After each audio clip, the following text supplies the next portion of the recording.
ಅದರಿಂದ ರಾಜ್ಯದ ವಿಷಯದಲ್ಲಿ ರಾಜ್ಯ ಸರ್ಕಾರಕ್ಕೆ ಈಗಲೂ ಹೇಳ್ತಕ್ಕಂಥದ್ದು, ರಾಜಕಾರಣಕ್ಕೋಸ್ಕರವೇ ಟೀಕೆ ಮಾಡಬೇಡಿ. ನಿಮ್ಮ ಸಮಸ್ಯೆಗಳು ಏನಿದ್ರು ನೀವು ಅಲ್ಲೆಲ್ಲ ಯಾವುದೋ ಪತ್ರಿಕೆಗಳಲ್ಲಿ ಇಲ್ಲ ಒಂದು ಕಡೆ ಹೇಳ್ಬಿಟ್ಟು ಇವ್ರು ಯಾರು ಪ್ರಧಾನಮಂತ್ರಿ ಮುಂದೆ ಹೋಗಿ ನಿಲ್ಲಕ್ಕಾಗಲ್ಲ, ಪ್ರಧಾನಮಂತ್ರಿ ಹತ್ರ ಹೋಗಿ ಚರ್ಚೆ ಮಾಡಬೇಕು ಲೋಕಸಭಾ ಸದಸ್ಯರು, ಇದೆಲ್ಲ ಏನು ಹೇಳ್ತೀರಿ? ಮೊದಲು ನಿಮ್ಮಲ್ಲಿರ್ತಕ್ಕಂಥ ನ್ಯೂನತೆ ಸರಿ ಮಾಡ್ಕೊಳ್ಳಿ.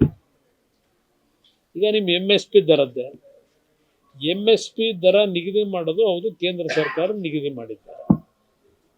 ಈಗ MSP ದರದಲ್ಲಿ ಮೆಟೀರಿಯಲ್ನ ಖರೀದಿ ಮಾಡಬೇಕು.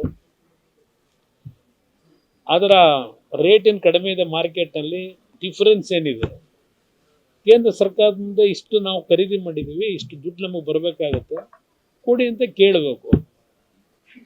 ಅದು ಬಿಟ್ಬಿಟ್ಟು ಅಲ್ಲಿ ಯಾರನ್ನೋ ಇದು ಹಸುಗಳಿಗೆ ಮೇವನ್ನ ಉತ್ಪಾದನೆ ಮಾಡ್ತಕ್ಕಂಥವ್ರು ನೀವು ಇಷ್ಟೇ ಖರೀದಿ ಮಾಡಿದ್ವಿ, ಅವರೆಲ್ಲ ಬಂದು ಖರೀದಿ ಮಾಡ್ತಾರೆ. ಏನು ಸ್ಪಂದನೆ ಕೊಡಬೇಕು? ಮೊದಲು ಖರೀದಿ ಕೇಂದ್ರ ಓಪನ್ ಮಾಡ್ರಪ್ಪ. ಖರೀದಿ ಕೇಂದ್ರನೇ ಓಪನ್ ಮಾಡಲ್ವ ನೀವು? ಈಗ ನಾನು 14 ತಿಂಗಳಿದ್ನಲ್ಲ, ನಿಮ್ಮ ಭತ್ತದ ಪರಿಸ್ಥಿತಿ ಏನಿತ್ತು ಮಂಡ್ಯದಲ್ಲಿ 2018ರಲ್ಲಿ? ಖರೀದಿ ಕೇಂದ್ರ ಮಾಡಲಿಲ್ವಾ? ರೈಸ್ ಮಿಲ್ ಮಾಲೀಕರ ಸಮಸ್ಯೆಗಳೇನಿತ್ತು? ಸೆಟ್ರೇಟ್ ಮಾಡಿಕೊಡ್ಲಿಲ್ವಾ? ಇವತ್ತು MSP ದರ ಏನು ನಿಗದಿ ಮಾಡಿದೆ, ಆ MSP ದರವನ್ನು ಇವತ್ತು ಕಾರ್ಯರೂಪಕ್ಕೆ ತರತಕ್ಕಂಥದ್ದು ರಾಜ್ಯ ಸರ್ಕಾರವೇ ತರಬೇಕು. ಕೂತ್ಕೊಂಡು ಚರ್ಚೆ ಮಾಡಬೇಕು ರಾಜ್ಯ ಸರ್ಕಾರ ಮತ್ತು ಕೇಂದ್ರ ಸರ್ಕಾರದ ನಡುವೆ. ಏನಕ್ಕೆ ಈಗ ನಾನು ಬ್ರದರ್ 2 ಬಾರಿ ಮುಖ್ಯಮಂತ್ರಿ ಆಗಿದ್ದೆ ಅಲ್ವೇ? ಕಡಿಮೆ ಅವಧಿಗೆ ಇರ್ಬೋದು, ಆಲ್ಮೋಸ್ಟ್ ಆಲ್ 20 ತಿಂಗಳು 14 ತಿಂಗಳು ಅಂದರೆ ಹೆಚ್ಚು ಕಡಿಮೆ 2.5 ವರ್ಷವೇ ಇದ್ದೆ ಅಂತ ಕಾಣುತ್ತೆ. 2.5-3 ವರ್ಷವೇ ಇದ್ದೆ, ಅಷ್ಟು ಟೋಟಲ್ ಲೆಕ್ಕ ತಗೊಂಡು. ನಾನು ಎಂದೂ ಸಹ ಕೋರ್ಟ್ಗೆ ಹೋಗ್ಲಿಲ್ವಲ್ಲ, ನಮ್ಮ ರಾಜ್ಯ ಸರ್ಕಾರದ ಒಳಗೆ ಮಾಡಲಿಲ್ವಾ? 25,000 ಕೋಟಿ ರೈತರು ಸಾಲ ಮನ್ನಾ ಮಾಡದೆ ಕೇಂದ್ರ ಸರ್ಕಾರದ ಮುಂದೆ ಹೋದ್ವಾ? ಎಲ್ಲಿ ಯಾವ ಸಾಲ ತೀರ್ಸವೆ? ಎಲ್ಲಿ ಯಾವ 500 ಕೋಟಿ ಎಲ್ಲಿ ಕೊಟ್ಟವ್ರೆ? ಅವರು ಮಾಡಿದ್ದು ಕಮಿಟ್ಮೆಂಟ್ 4,500 ಕೋಟಿ ಸಿದ್ದರಾಮಯ್ಯರ ಕಾಲದಲ್ಲಿ, ಅದನ್ನು ಒಳಗೊಂಡಂತೆ ಸಾಲ ತೀರಿಸ್ತಾನೆ ನಾನು. ಎಲ್ಲಿದೆ ಸಾಲ? ಈಗ ನಾನು ಏನು ಹಣ ಇಟ್ಟಿದ್ದೆ, ಹಣನ ಸಂಪೂರ್ಣವಾಗಿ ರೈತನಿಗೆ ಕೆಲವು ಭಾಗದಲ್ಲಿ ಕೊಡಲಿಲ್ಲ. ಮುಂದೆ ಬಂತಲ್ಲ ಸರ್ಕಾರ, ಇವರ ನೇತೃತ್ವದಲ್ಲೇ ಇನ್ನೊಂದು ಸರ್ಕಾರ ಮಾಡಿಸ್ಕೊಟ್ರಲ್ಲ, ಅಲ್ಲಿ ದುಡ್ಡು ಕೊಡದೇ ಇದ್ದಿದ್ದು ನನ್ನ ತಪ್ಪ. ನಾನು ಕಂಪ್ಲೀಟ್ ಕ್ಲಿಯರ್ ಆಗಿ ರೈತನ ಮನೆ ಬಾಗಿಲಿಗೆ ಹೋಗ್ತಕ್ಕಂಥದ್ದಕ್ಕೆ ಎಲ್ಲ ವ್ಯವಸ್ಥೆ ಮಾಡಿಕೊಟ್ಟಿದ್ದು. ಇವ್ರು ಯಾವ ಸಾಲ ತೀರಿಸೋರು? ನನ್ನ ಕಾಲದ್ದು.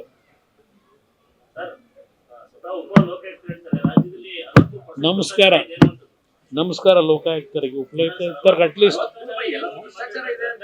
ಆಯ್ತಲ್ವೇ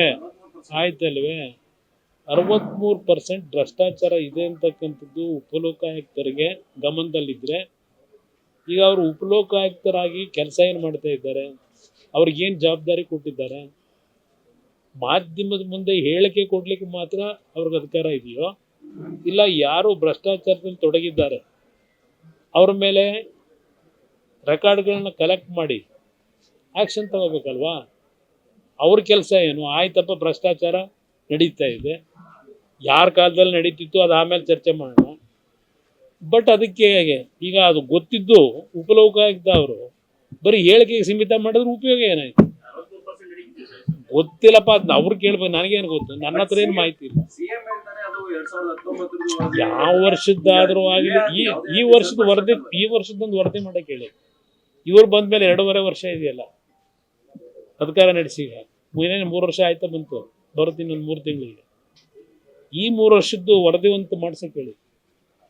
ಎಷ್ಟು ಪರಿಶುದ್ಧವಾಗಿ ಪಾರದರ್ಶಕವಾಗಿ ಆಡಳಿತ ನಡೆದಿದೆ ಅದು ಒಂದು ನೋಡೋಣ. ನನಗೆ ನಮಗೆ ಸಂಬಂಧ, ನಮಗೇನು ಸಂಬಂಧ ಇಲ್ಲ.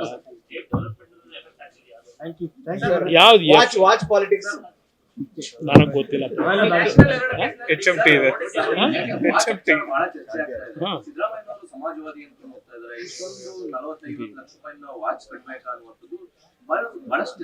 ಒಂದು ನಿಮಿಷ ಬ್ರದರ್, ಅವ್ರು ಎಷ್ಟು ಲಕ್ಷದ ವಾಚ್ ಕಟ್ಟಿದ್ದಾರೆ ಅನ್ನೋದು ಮುಖ್ಯ ಅಲ್ಲ, ಆ ವಾಚನ್ನು ಯಾವ ರೀತಿ ತಗೊಂಡ್ರು ಅಂತಕ್ಕಂಥ ಮುಖ್ಯ ಅಲ್ಲ ಅಷ್ಟೇ. ದುಡಿಮೆ ಮಾಡಿ ತಗೊಂಡಿದ್ರೆ ಅದಕ್ಕೆ ನಾವು ಕಾಮೆಂಟ್ಸ್ ಮಾಡೋಕ್ಕಾಯ್ತದ?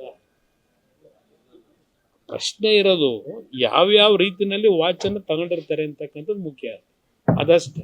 ಅದು ನಡೀತಾ ಇದೆ, ಅದೇನು ನಡೀತಾ ಇರ್ತವೆ, ಅದೇನು ತಲೆ ಕೆಡಿಸ್ಕೊಳ್ಳೋದು. ನೋಟಿಸ್ ಕೊಟ್ಟಿದ್ದಾರೆ, ಹೋಗಿ ಭೇಟಿ ಮಾಡ್ತಾರೆ, ಅದನ್ನೆಲ್ಲ ಎದುರಿಸ್ತಕ್ಕಂಥ ಶಕ್ತಿ ಅವರಿಗಿದೆ. ನಿರ್ಭೀತ, ನಿಷ್ಪಕ್ಷಪಾತ, ವಿಶ್ವಾಸಾರ್ಹ ಸುದ್ದಿಗಳಿಗೆ ಮತ್ತೊಂದು ಹೆಸರಾಗಿರುವ ನ್ಯೂಸ್ 18 ಕನ್ನಡ ಈಗ ಆಪ್ನಲ್ಲೂ ಲಭ್ಯವಿದೆ. ದಯವಿಟ್ಟು ಇಲ್ಲಿರುವ QR ಕೋಡ್ ಸ್ಕ್ಯಾನ್ ಮಾಡಿಕೊಂಡು ಆಪ್ ಡೌನ್ಲೋಡ್ ಮಾಡೋದಕ್ಕೆ ಮರಿಬೇಡಿ. ನಿಮ್ಮ ಬೆಂಬಲ ಹೀಗೆ ಸದಾ ನಮ್ಮೊಂದಿಗಿರಲಿ. ಧನ್ಯವಾದ.